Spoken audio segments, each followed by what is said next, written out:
and amateur safecracker. In the novels by E.W. Horn to Alfred Hitchcock's classic To Catch a Thief with Cary Grant as the devilishly handsome cat burglar, jewel thieves have always captured our imagination.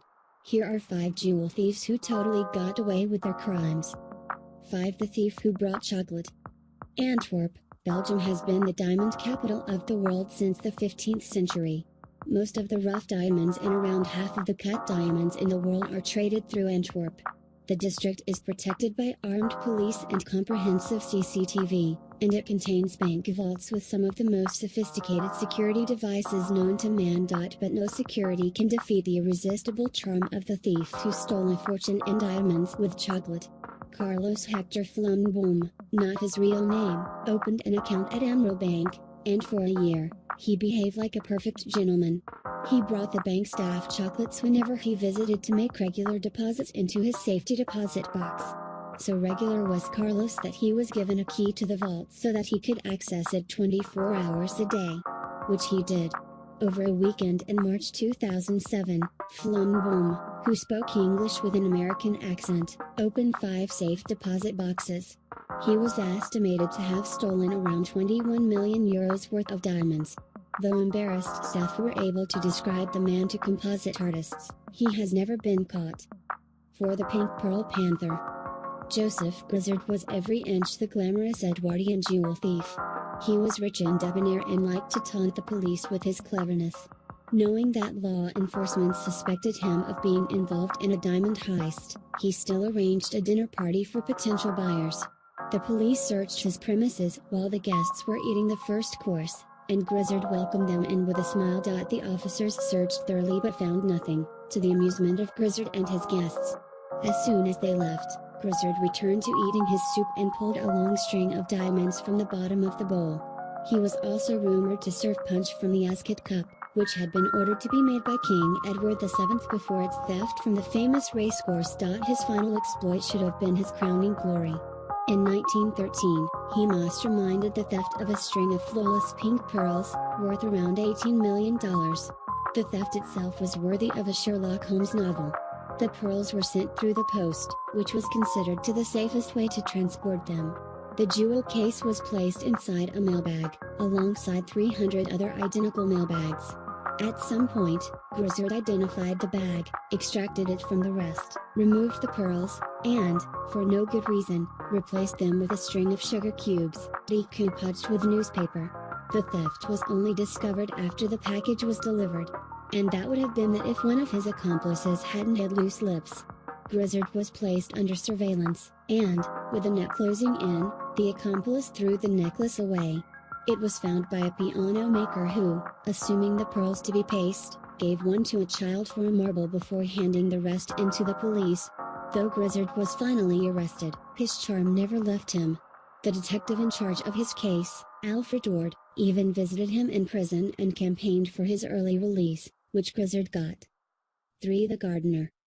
In 1989, Ty Gardener Crying Cry Techamung was working for a Saudi prince when he scaled the walls of the palace, climbed into the second-floor window, and opened a safe with a screwdriver.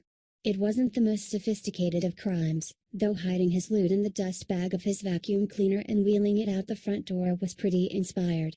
Techamung then parceled out the loot, which weighed an astonishing 91 kilograms, 200 pounds, and posted it home to Thailand before himself jumping on a plane. The haul reportedly included a rare 50-carat blue diamond the size of an egg. It was a simple plan, but the consequences of the theft were devastating. A Saudi businessman with links to the Saudi royal family, Mohammed Al-Ruwaili, traveled to Thailand to investigate. He disappeared without trace, along with 3 Saudi diplomats who were shot in an execution-style killing. None of this was the work of the gardener. The stolen jewels were sold, it seems, for a fraction of their value, and soon appeared around the necks of the wives of prominent Thai politicians. Incensed, the Saudi authorities threatened sanctions, and some jewels were handed into the Thai police, but most of what was returned to the Saudi royal family were fakes, which added insult to injury. Relations between the two countries have never recovered. The blue diamond has never been found. As for Crying Cry Techamung, though he was convicted of the theft, he served only a short jail term, largely due to the number of prominent Thai people who benefited from his actions. He has since become a Buddhist monk. To the baggage handlers. On February 25, 2005, two men dressed in the uniforms of the Dutch airline KLM walked into a high-security area at Schiphol Airport in Amsterdam. They held up a luggage truck that was loading diamonds on a flight to Antwerp. The thieves tied up the luggage staff. No one was hurt, and they stole the luggage truck to make their getaway. The details of the transport of the diamonds were highly secret, and police suspected that the robbers must have had inside information, but no one was ever caught. The diamonds were valued at over 72 million euros, although around 30 million euros worth of gems were left in the getaway vehicle. In January 2017, 7 people were arrested on suspicion of money laundering, but to date, no one has ever been charged with the robbery, and it is unclear whether any of the 7 were the original baggage thieves. Interestingly, an almost identical robbery occurred in 2013 at Brussels Airport, when thieves stole $50 million worth of diamonds. 1. The Gentleman Thief of Cannes. The Carlton Cannes Hotel was once a setting for Hitchcock's slick heist movie To Catch a Thief, a fact which must have seemed somewhat ironic in July 2013, when a lone thief managed to get away with over $130 million in jewels. Though the hotel staff swore that the doors to the terrace were locked, the thief still managed to somehow get through them. The hotel was the setting for an exhibition of Lev jewels, and the masked thief, who seemed to know exactly where he was going, was lucky enough to pick the most opportune moment, just before the gems were loaded into their high-security glass cases.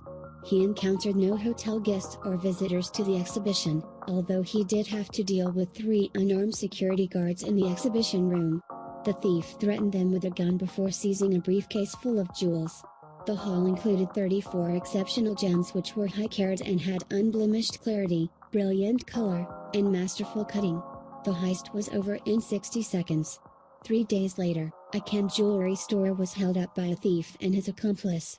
While one of the robbers filled a hold-all with watches and jewelry, the gunman apologized to one of the sales staff, saying, "Sorry, it's the economic crisis." While no one is sure whether the 2 robberies were committed by the same person, they do think that they may have been committed by members of the Pink Panther gang of jewel thieves, who are believed to have been involved in dozens of high-profile jewelry heists around the world. It may, or may not, be a coincidence that 3 days before the Carlton Cannes robbery, one of the alleged leaders of the Pink Panther gang, Milan Popanic, was broken out of jail. He was the 3rd member of the gang to have escaped in 2 months.